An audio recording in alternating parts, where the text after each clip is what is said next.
Yep. It's the humbling and the surrendering.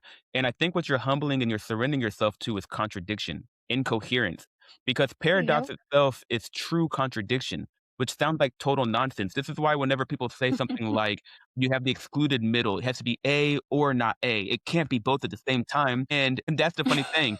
A and not A being true at the same time is a contradiction. And in logic, that usually indicates that argument, the structure of a larger argument is not valid.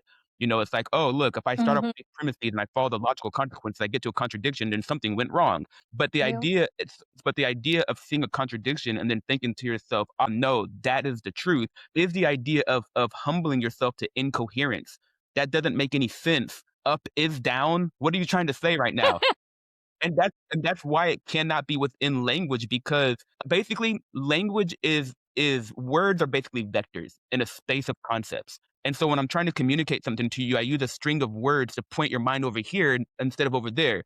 If I say, hand me $5, I'm not saying like, let's go break dance, right? Like it points you over here, not over there. And so this idea of embracing a paradox is like saying go left and right at the same time. And you're just like, "Bruh, my mind is gonna break. I can't do that. That's nonsense."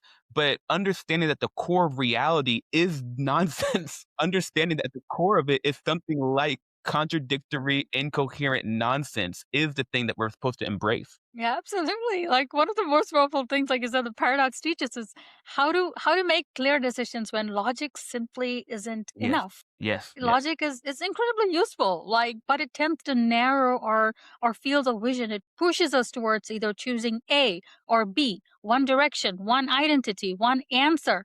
But paradox, like, just does the opposite. It widens the lens. Yes. Like, instead of forcing a choice between two competing truths,